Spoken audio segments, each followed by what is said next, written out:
All right. We're talking today with Mr. Fred Bernhardt of Walker, Michigan. The interviewer is James Smither of Grand Valley State University. Mr. Bernhardt, can you begin by telling us a little bit about your background? Where were you born? Where did you grow up? I was born in Grand Rapids, Michigan, February 6, 1927. I went to Union High School, and then at age 17, I enlisted in the Marines. That was right in the beginning part of the World War II. Okay, what motivated you to do that? Well, a lot of my friends had enlisted in some branch of the service, and I was running out of people to have as friends. They were all gone, and we were all the same age, so two of us decided we'd go in the Marines, so the two of us enlisted, and we both went to California and San Diego for basic training. When was it that you enlisted?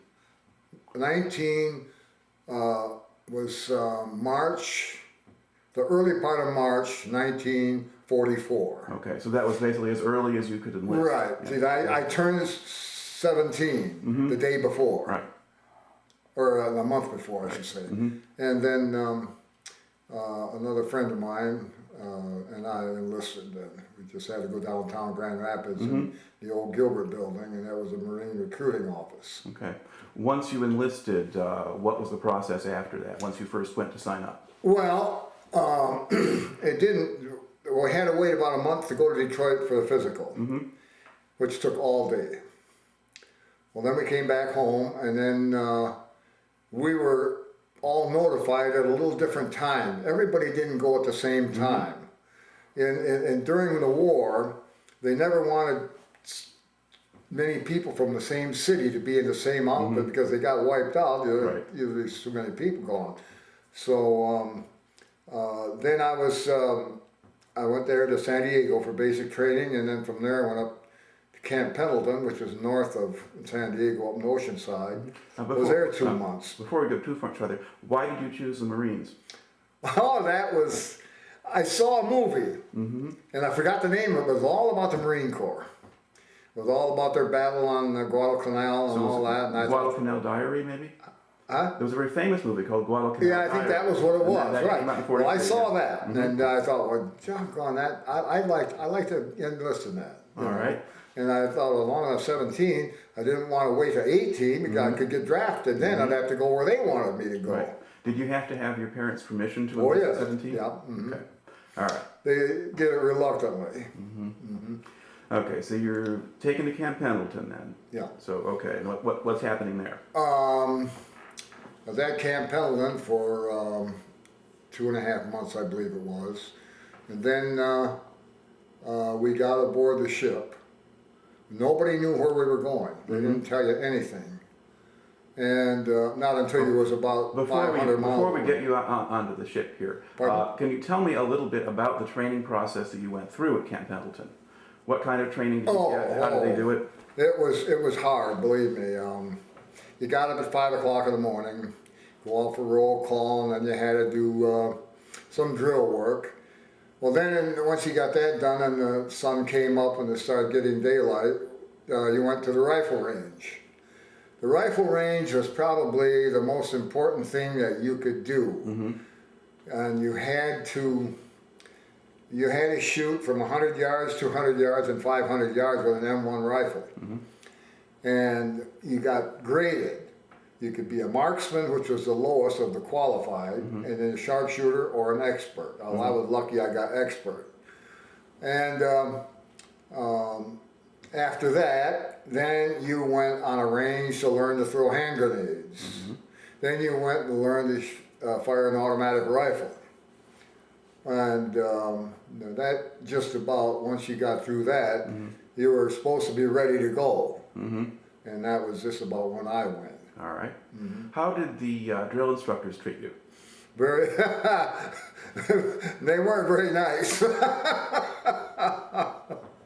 Yeah, they were, that boot camp was 2 months, the worst 2 months I ever put in. Oh, that was tough, yeah. Did you get along pretty well, or did you have discipline issues? Well, I'll tell you, I had a little advantage over some of the other recruits. I had 1 year of ROTC that I was in Union High School. Well, I knew what the commands were. I knew the formations and the drills. So I didn't have any problem there. And those that did have problems, it was tough, believe me. They would show it to you once, and if you didn't get it, you were in trouble. But I didn't have any problem because I'd already done it. Right. And so then after that, they sent me up to Camp Pendleton, and that was where you learned the actual battlefield practice, all the different weapons you use, hand grenades, mortars, and machine guns, and that. So then from there, they got on a ship one morning, and then nobody knew where we were going. What kind of ship were you on? On a troop transport. It was called an APA, Right. something, I forgot what it was altogether now, but it was a relatively new ship, and the name of it, I got that yet, it was the SS Langfit. And it was a relatively new, so we got on that, and it was another 30 days out there. Well, first we stopped at Pearl Harbor to refuel. What did Pearl Harbor look like when you were there? Oh, it was terrible. There wasn't much left of it, just like some of these pictures here, just leveled, you know, it was awful. So even even in 1944, it still looks kind of that there's still wreckage and stuff that's not rebuilt. No, it wasn't rebuilt at all then. Okay. I never saw it after that. See, but some of the other part of the Hawaiian Islands were all right. You know, with Pearl Harbor, they wanted, Right. and they got it. So then from there, I was sent over to Saipan. Okay. Now, had you ever been on the ocean before, or an ocean-going boat?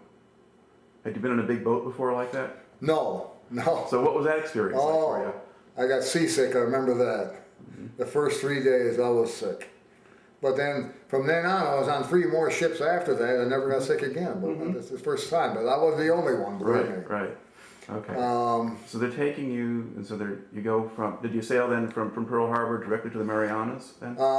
Yes. Okay. Yes. For Pearl Harbor, we got on a troop transport, and then we were taken directly to the Marianas, right? And then we got off there, and we stayed there then. After the battle was over with, and we stayed there. Okay. Because we were going to go from Saipan to the next campaign, which would have been Iwo Jima, but our division didn't have to go. The first and third division were. Now, what was the situation? Now, were you part then of the invasion of Saipan then, or did you go in after that? Saipan? Yeah. No, the battle was secured then. No, there was still some stragglers. Matter of fact, about once a month, they'd send us out and go through the mountains and see if we could find any more Japanese that are, you know, but they were so scared of us, they would commit suicide before they let us near them. Yeah. You've got a picture in your collection of you with the Japanese woman, a couple of small. No, only what I have here that when I was in Japan on occupation. Okay, that's the only pictures I have. Yes. But there was you had a Saipan picture though. I thought was. Oh yeah, that should be in there. Yeah, it is. But there was a picture of you with Japanese civilians who've been hiding. Can you tell me how that came about? Oh, they were friends of mine. There, on this one. Well, that's on the island. Yes. Yeah. Yes. But in Japan itself, I mean, these people, I only just saw them for a few minutes, and then we were on our way. But those people were scared to death of us. But basically, these were the kinds. This was part of what you were supposed to do, was go into the hills and see if you could find people. Right. Yes. So these were people who had been hiding, or they were just up there someplace. Right. Well, I'll tell you, they didn't have it easy under the Japanese army and the soldiers at all. Were these people natives of the Marianas themselves? Right, yes, they were. So they were not Japanese civilians then? They were native of the islands. Right, okay. Yeah, right. That's part of how it was. They didn't. Yeah, right. Okay. Yeah, that's what they were, natives. All right. How long were you based on Saipan? Oh, I was there for probably 5 months. Okay, and so while you were there, they had you doing some patrolling on the island. Looking Yes. Well, you see, once that island was secured, see, there was a big airstrip on it. That's why they had to have that island. Well, then the U.S. The Air Force, the Army Air Force came in and set up over at the airstrip, because then they could take their P-38s or P-47s or the B-29s and take off from that, and they could get to Japan. That was the whole idea of getting the Marianas. It's a stepping stone type of a campaign. And of course, one day, the commanding officer came out and called off some names, and my name happened to be one of them. They said, "You guys gonna have to go do a little guard duty." We didn't know what they're talking about. Since, you know, we think it's another drill. They would do that now and then, make you think of something real important and nothing more than an exercise. Okay, yeah, you're gonna go over the airstrip and you're gonna have to use a little guard duty. Okay, so we got over there and there was this cement-looking building, and they said, "Now your general orders are, if they don't give you the password on the first time, you shoot. Don't give them any second chance." Because see, they're Japanese, because some of them could talk English, and they would know the password, or they'd give you some name, and you know. So okay. Well, anyway, we're walking around and around this building. And I said to the fellow I was walking with, I said, "You know, I think this is all a joke. I think this is another exercise. They just want us out here all night long and think we're guarding something." Well, the next morning, and those B-29s start taking off. It must have been about 4 or 5 in the morning. And we saw all those planes going, and we thought, well, gee, this can't be just an exercise. We didn't know that they had taken something out of that blockhouse until later in the day when it was announced that they just dropped an atom bomb on Nagasaki, and the planes came back, and then that's where we decided, we knew then that that's what we were guarding all night, was that bomb. Okay, and so that would have been sort of, that's sort of summer of '45, that's a lot later. When did you get to Saipan? When did I get there? Yeah. Well, I got to stop and think here a minute. Yeah. I went into basic training in March of '44. 2 months there, 2 months at Pendleton, that's 4 months. So I would have gotten there around May or June. Okay, but the atomic bomb was not dropped. Not yet. Until much Nobody later. even heard of it. So you were guarding the building, but at that point, there wasn't. We thought it was it was part of a drill. Yeah, well, the bomb doesn't get there till July or whatever. Yeah, so, we didn't know what it was. Never heard of. Nobody ever heard of an atomic bomb. Sure. So it was quite a surprise when that night we got the news of what all went on. Then they told us that you guys had to guard that bomb. That's what was in that building. Okay, I'm just trying to put the time frame of this together because you had said that you've been based on Saipan, and then you went to Tinian. Well, Tinian was a battle. We were just there long enough to secure the island, then we went back over to Saipan. Okay. Right. And then you had also went then to Okinawa. Then we went to Okinawa, right. With that battle in Okinawa, and then did you come back to Saipan after? Right, yeah, we came back to Saipan after that. All right. See, we only had to be at Okinawa about a week. Once the beachhead was established and we got up into where the city was and other places of interest, then we were relieved by another. So it was largely an army operation in Okinawa. So the Marines go in initially, and then we'd get the beach secured and get everything set up, and then they would come in and clean it up after that. All right. So that makes sense, and the stuff fits together. So that's what we're looking at here. So you're using Saipan essentially as your base, and then you're going out from there to the other places. Right. Describe what you did then at Tinian. You said you were involved with the invasion there. Right. What kind of preparation did you have for that? Well, how did that play out? Preparation, of course, was the first thing they'd gather you all together, and they'd have these maps and everything, and they'd say, well, we're going here. Then they start giving you a history of what the island is like and what's on it and this and that, and what we're going to do. We're going to send so-and-so division over here and another division over there, and then we're out of artillery ready to come in at such a time and all on. And that's the kind of information we get. Right. Also, they would give you an estimate of how many Japanese they thought were on that island, and how many civilians, and gave us an idea of how many, well, how they were going to bombard it first. The Navy, of course, had those 16-inch guns, and they bombed that thing for days, a couple of days at least. I didn't think there was going to be any island left. Were you on transports kind of watching all that happen at that Pardon? point? Were you kind of on transports watching the bombardment as it Right, yeah, we could see it all, what was going on. So then when it got done, then it was our turn to go in. And then we all got into landing crafts. Now, were you in kind of the amphibious tracked vehicles, or were you Yeah, right. Okay. Yeah. And where were you? What wave did you go in with, or were you at the beginning of the landing, or did you come in a later group? Or? We were probably. I was in about probably the second wave because I was with the infantry then. I was a forward observer for the artillery, Right. but I had to go with the infantry, and so yeah, I probably was about the second wave. Okay. And a lot of explosions going around us. But we made it in there all right. And Now, were the Japanese resisting sort of at the beach, or were they just inland? And oh yeah, they're all their guns were just zeroed in on that beach. They couldn't miss. But with the volume of men that were going in there, and we could start shooting back, we could silence some of those guns, and then we could get a beachhead. Okay. So what was that? What was your particular experience like? You're coming in your kind of amphibious vehicle, or your Amtrak, whatever they called it at that point. Just describe for us what happened, kind of as you're coming into the beach. And Well, it's a rough ride, I'll tell you that. The landing craft, of course, they get the speed up, and then they go right up on the beach, drop the front end down, and then everybody just goes out and runs as fast as they can to get up someplace or get some cover. Of course, you're being shot at all this time. There's mortar shells and machine guns and this, that, and the next thing.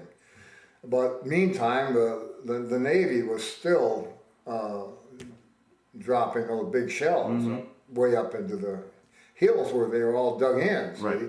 But they didn't get many of them because they were in so far that even build big shells and do everything. Okay. Then once you got to the edge of the beach, what did you do? So you kind of crossed the beach. Well, that was only maybe 20 yards Yeah. until you got into where the foliage and the vegetation was. Then you had a little cover. Right. But that first 20 yards was pretty tough to go. You know, it was pretty tough, 20 yards. Okay. And where were the Japanese infantry at that point? Well, they were back up into those hills. You couldn't see them. You could hear them. That's all. But there was thousands of them. All right. And then kind of describe then what you did once you got off the beach, and then what did you do next? Well, then I had to go up with the infantry, and then got a vantage point, and we had a target out there, which is some Japanese tanks and a few other pieces of equipment. So then what we would do then, we would radio back to the instrument personnel. They would take our information. Well, first thing we would do is estimate how many yards we thought it was from their guns to the target. Now we might say, well, 1,000 yards. Then they would set their sights and set the elevation of the guns, and then we would say fire one. So they would fire one shell. Then we could see where it landed. If it was short, we'd tell them the elevation up so many mils. They'd fire another one. And then when it finally got to where they had one that's on target, then we would just say fire at will. And then they just shot it, they just fired everything they had. Okay. Now, when you were there on Saipan initially, were you being shot at? I mean, were the Japanese trying to fire? Oh yes, And what were they But shooting? we were under cover as best we could be, but we lost a lot of men too, yes. Right. Well, did you have infantry advancing in front of you? Or? Yes. Okay. Right. But I was right with them. Right. You know, but I didn't have to do any shooting at that time because we had these instruments to carry. Yeah. And so we went along with them, and they did all the shooting. And then when we got to point where had a vantage point and the target, well then we just put our equipment down and radioed back, gave them all our information, and then they went ahead and fired everything they had. So you actually did see a park of tanks on Pardon? You actually did see a park of tanks on Tinian then?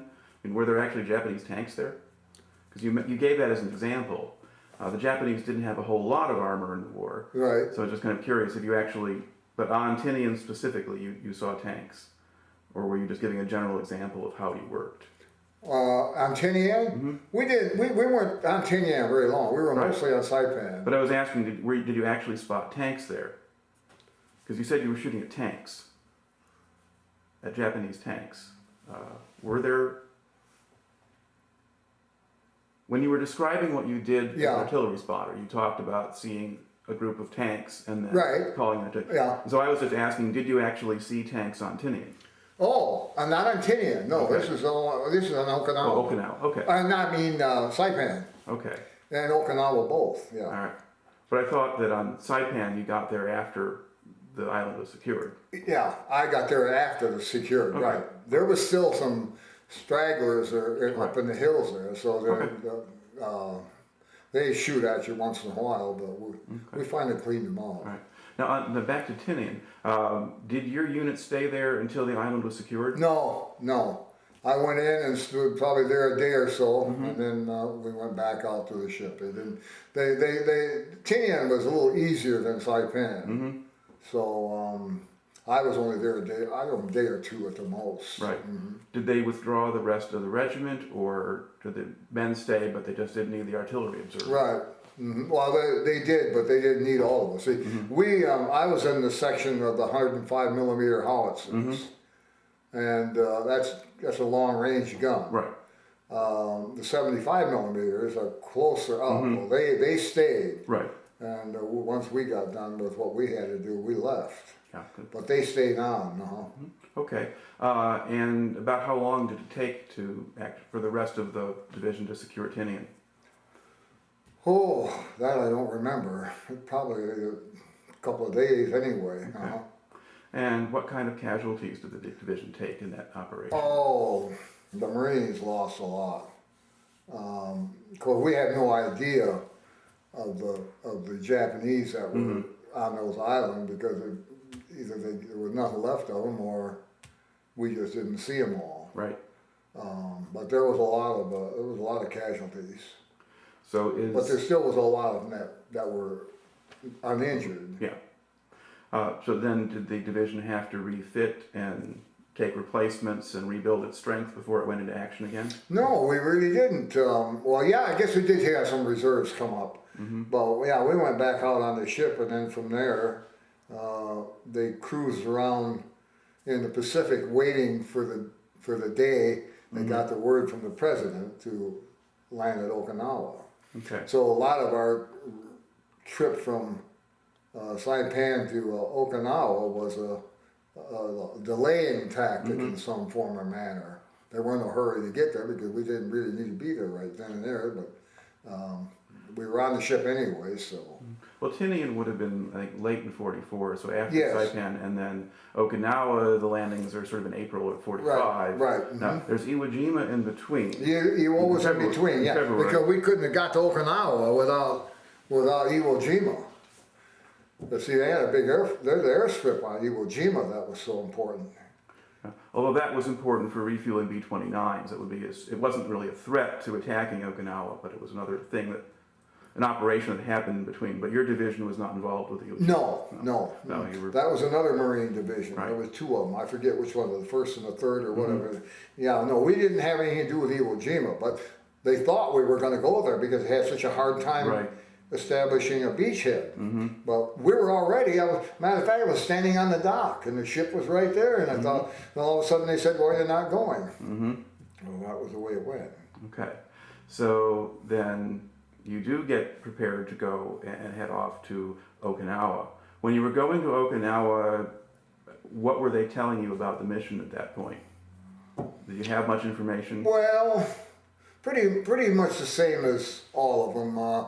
They had pictures and maps and things they showed you, the terrain, and the size of it and where there's certain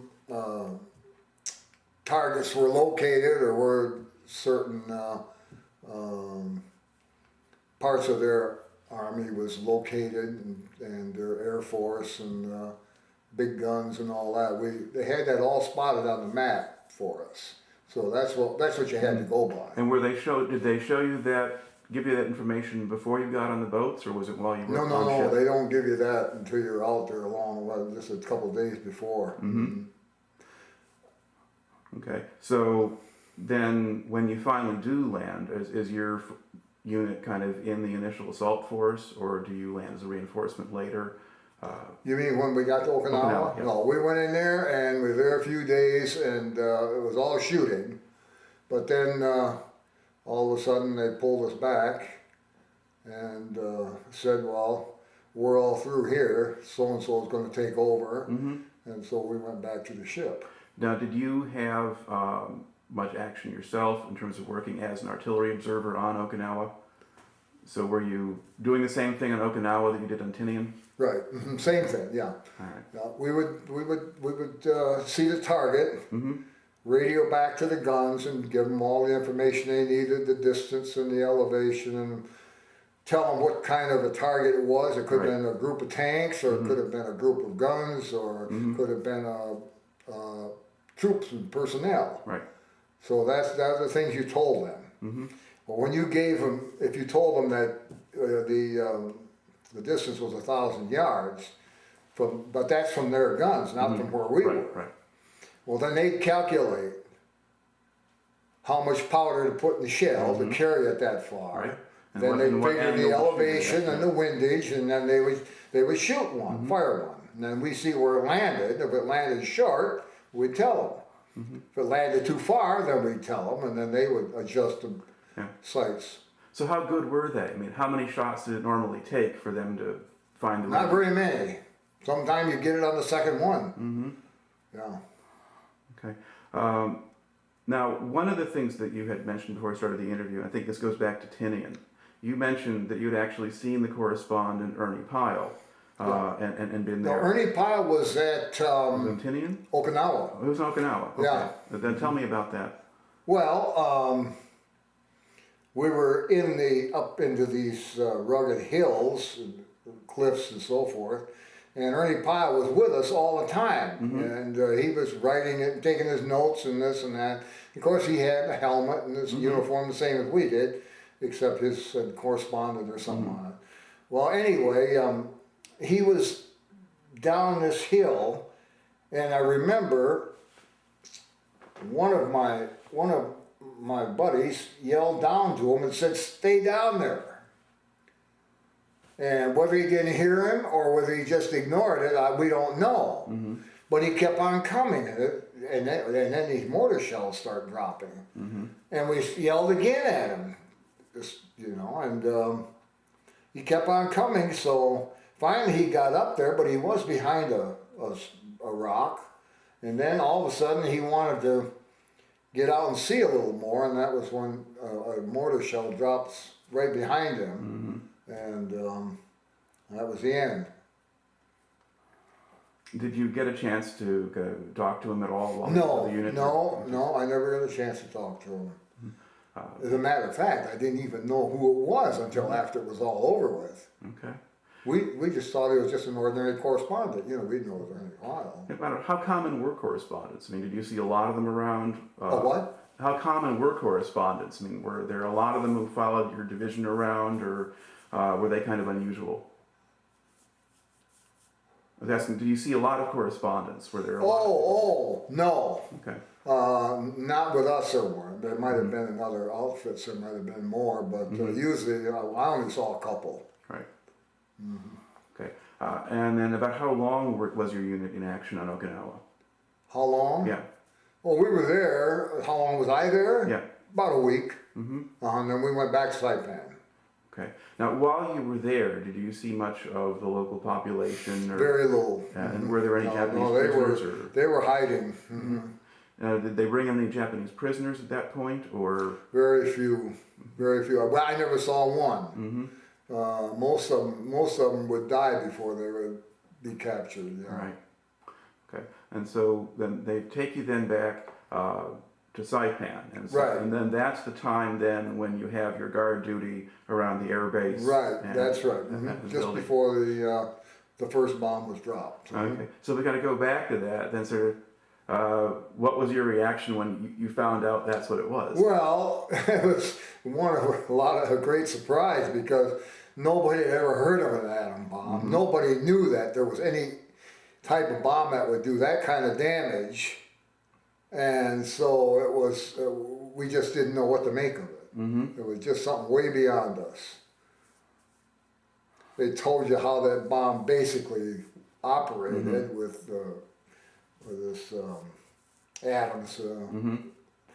But we had no idea, and then I guess the bomb wasn't too big Mm-hmm. to cause all that kind of damage, and so that was about it as far as what our knowledge of it was until after it was all over with, and then you start getting some information about the technical aspects Mm-hmm. of it, and then it was a little clearer to us what this thing was. Mm-hmm. Well, then, of course, it wasn't too long after that they dropped one on Hiroshima. Well, Hiroshima was first, but Hiroshima was Yeah, first. yeah, I'm then sorry, I got Nagasaki, mixed yeah, up right, here.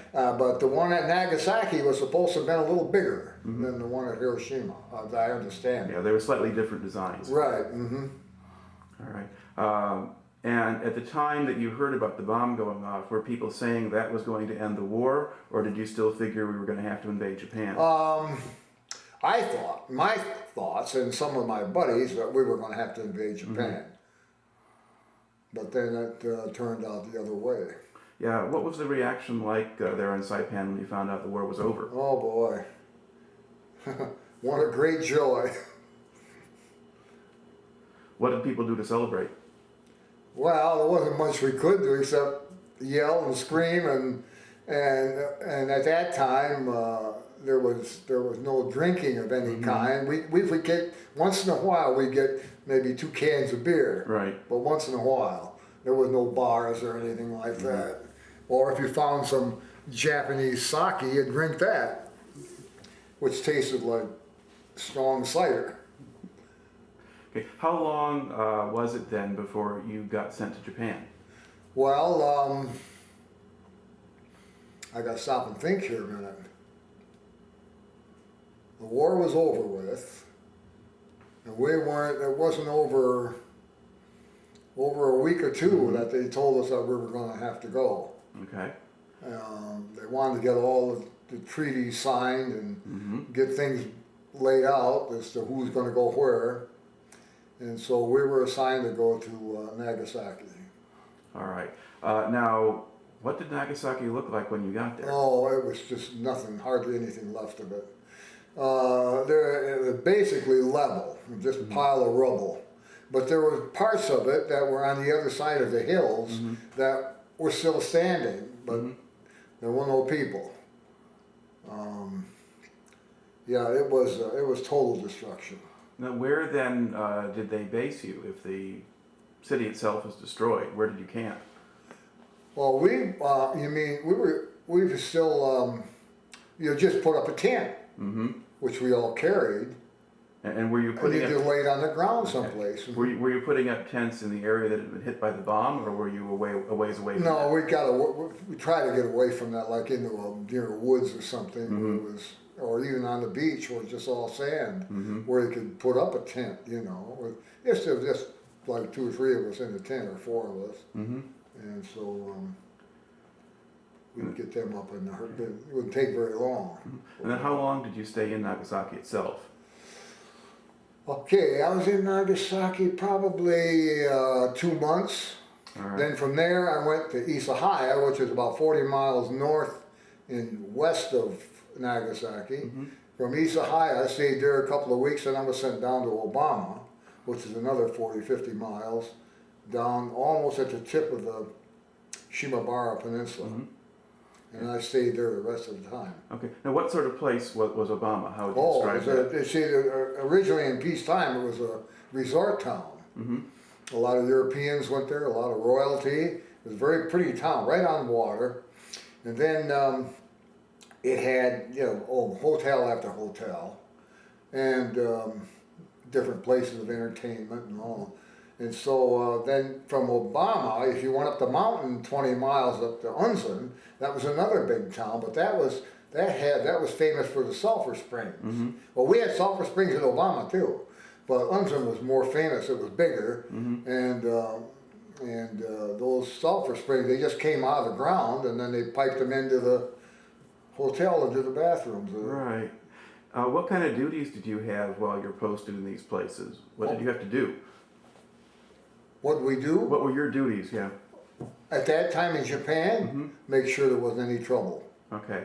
Now. There were some Japanese soldiers yet that didn't really like us very well, Mm-hmm. and once in a while they'd kick up a fuss, but not very often. Okay. Now you had been an artillery observer initially. Yeah. What was your job now? In here and In Japan. oh, in Japan. Yeah. Well, then I was put on the MP force. Okay.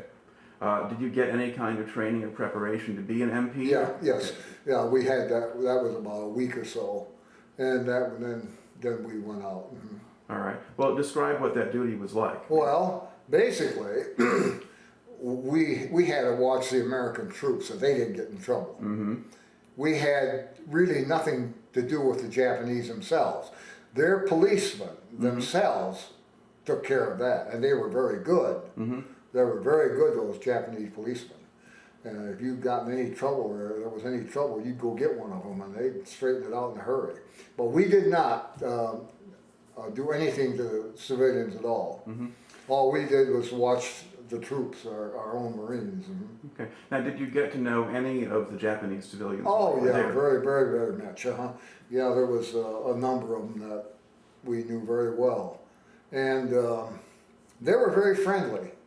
Most of them had families, Mm-hmm. and then when a Japanese holiday came along, like a Japanese New Year, Mm-hmm. boy, now that was a big celebration. Every house you would pass, they'd call you in, and they had tables full of food and sake and this, and I tell you, by the time you went to 3 houses, you'd had it. Mm-hmm. But it was very nice. Yeah, there'd be 20, 30 people in these houses, all eating and drinking and celebrating the New Year. Okay. Were you surprised at all by the reception you got in Japan? Yes. Mm-hmm. What had you been expecting? I expected worse, Mm-hmm. but it didn't pan out that way. Like I said, the discharged Japanese soldiers, there were some diehards, and they didn't like us at all. And so you did have a few of them to put up with. But basically, the population was very friendly. Do you have any sense of whether or not they had supported the war effort or thought the war was a good thing to be in? That was a good thing to be in. Well, did they? As far as what did the civilian population seem to think of the war itself? Well, they didn't like it. That they didn't dare say an awful lot. Mm-hmm. But to us, they said they were glad it was over with, and they were glad we were there. And of course, we being there helped them too. We weren't there just to bully them around. We were there to just make sure there was no trouble. Mm-hmm. And but the average citizen was very nice to you, and we only knew enough Japanese language to just barely get along. But there was some of them that could talk English, so we would go through an interpreter. And no, I liked the people themselves very much. I thought they were friendly and they were helpful, and like I say, I felt sorry for them because they didn't start the war. Mm-hmm. So that's about the way it ended up. Okay. Let's. At this point, we're being signaled to do a wrap of at least this version here. Overall, how would you say that your experience in the Marine Corps affected you? I mean, are there things you kind of carry with you later on? Well, I'll tell you this. I never would have gotten there otherwise. Mm-hmm. I learned a lot. Mm-hmm. I met a lot of nice people. Mm-hmm. The Marine training made you a better person, no doubt about it, because it was all discipline. Mm-hmm. And probably the Marines training is the toughest of any of the services. And so you learned a lot in that respect. But you were glad when it was over with, too. All right. Well, thank you very much for talking with us. Well, you're welcome. All right. Now, because we had the sort of